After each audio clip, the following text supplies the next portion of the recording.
third, only has the 7 runners, but it's a good lineup all the same. Telecom Fighters heads the field, who's a 4-time course and distance winner from Mi Choi and Derek Lung, both amongst the winners on the weekend. Savaquin, Sizer Moreira, Soulmate off a good trial for Ricky Yu and Zach Purton. Far back in class then, a 5-time course and distance winner coming out of the Derby. We finished 8th. Garitas, the last start winner, everyone's delight, and Apache Pass up in class with Garitas as well on the back of that last win. Apache Pass coming off the all-weather in actual fact. Right, we'll start as always as we do with the speed map here. Mark, good to slow, I guess due to the numbers as much as anything else. There might not be any pressure on the lead. I'd imagine. So Soulmate on the speed map is the leader. Now we know Telecom Fighters likes to go forward too. Soulmate's drawn 2, Telecom Fighters is drawn barrier number 7. Paul, Soulmate's not completely bomb-proof out of the gates as well. He has been known to blow the start, so this could be subject to change, but you just think with the aid of that inside barrier, he'll have too much speed and be happy to keep out Telecom Fighters. Yeah, I think he will. Again, I don't think they'll want to get into a speed battle either. I mean, Derek's on Telecom Fighters and also on Soulmate Zach, so I can't see these two getting into a battle speed-wise.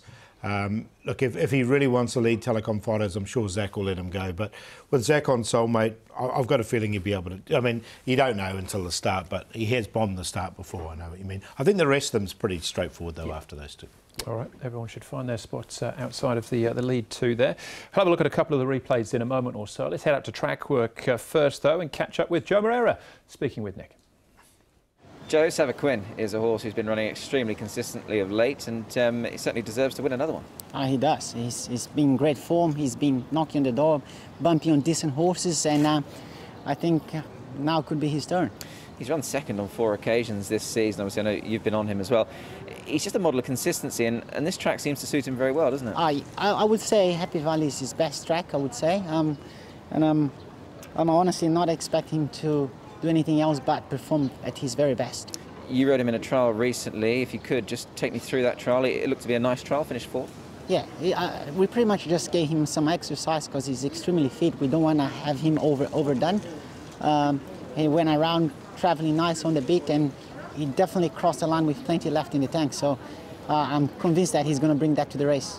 Smallish sort of field, could get a little bit tactical. Are you happy where you are in barrier number 6? Barry's not too bad. As you said, the race might be a bit tactical, which is tricky, but we're going to have to handle it the best we can, and that's what we're going to do. You certainly handled things well on the weekend. Hopefully that momentum continues for you. Good day at the office at Sharton. Yeah, thank you. Yeah, no doubts about those 4 wins on the weekend makes me extremely happy, and I'm looking forward to keep on ticking more and more winners. Yeah, out through 2 days, the suspension comes back and bangs in 4 on his first day back. It was a pretty good performance. We can have a look, though, guys, at this Savaquin. We just saw the run there with Telecom Fighters. But as far as the trial looked pretty good as well, I thought, Mark, as well with Soulmate. But as far as Savaquin's form goes, he is very consistent. He is indeed. He's run second 3 of his last 4 starts. Andrew is a 2-time course and distance winner. That trial was behind Turin Red Sun. Has the 130 pounds, Paul, but he's going to give Soulmate and Telecom Fighters and probably even far a start here. Yeah, he will. Look, it's just to highlight that consistency, he started off the season off a rating of 92. Now, he hasn't won in his 9 starts, but he's still off that rating of 92. So it just shows that, 93 in fact, he's gone up 1 point without winning. So it just shows that he has run those consistent races, you know, second in 3 of his last 4 starts. 11 starts course and distance, only twice out of the top 4. Here's a last start winner though, Paul, in Garitas. We're picking this up as they head into the bend then, but he does come up in class. He comes up in class. Look, he did beat a packing award this night, who's raced really well this season. So it was a strong enough win. He's just got to have this rise in class. He's got barrier number 1, so he should get a nice economical run from the inside draw as well. Look, I've included Garitas because I think he's a nice horse, and I still think he's got rating points in hand. Loyal Baby's also won out of this race also, and it was a good win because he was well back, as we saw at the tree when we picked it up, and he's looped the field and come right down the outside to score.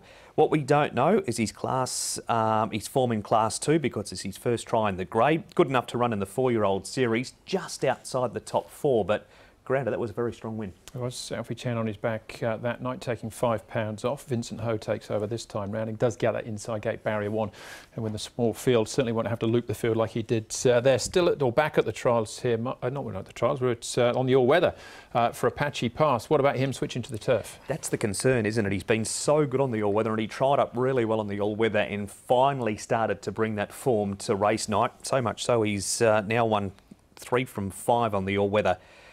He's got a motor, Paul, but is it all on the dirt? At this stage, it's a good field, so I was happy to watch, but he is an in-form horse coming to Happy Valley for his second appearance there. Yeah, exactly. He did run towards the back on his debut run there as well. So, look, I think he's struck a really strong field, and he is a victim of going up in the ratings on winning on the all-weather. All right, and well, the stable's in good form as well. Paul O'Sullivan ticking along nicely, teaming up here with Lyle Hewitson.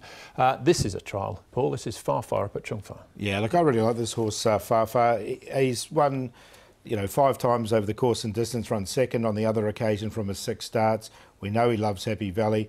Look, the 4-year-old series was a step too far for him. Prior to that, he was winning them in a row. From barrier number 5, I think he can win. Last time he met Savaquin, he beat him easily as well. They did meet earlier on, over 1,800 metres, and Farfar did win easy. I think back at Happy Valley, on the back of this trial, he can win. Fully understand them trying him in the 4-year-old series with the form he'd shown at Happy Valley. He wasn't up to them, but as Paul said, he comes back to Happy Valley. He does carry 8 pounds more than the win on the 8th of December, but he's carried higher weight previously than the 124. So back to his happy track. Farfar, I think, is the one to beat too. Yeah, and look at that distance stat as well. 5 from 6 course and distance. That makes particularly good reading, doesn't it? This is a very competitive race, Paul. Our favourite Savaquin at this stage. Yeah, he is. I've got him as Quinella, but I think Farfar can beat him again. So he's on top. Farfar coming back to his happy place, as you say, Happy Valley. Savaquin in there for second. Soulmate, if he gets rolling in front, we know he can be a hard horse to get past at times, and Goritis up in grade. End up with 4-2-3-5. Same top 3 as Paul, with Farfar on top. Happy Valley's the key. The distance is right. Matthew Chadwick takes the ride for Frankie Law. So he's on top to beat number 2, Savaquin. Ultra consistent.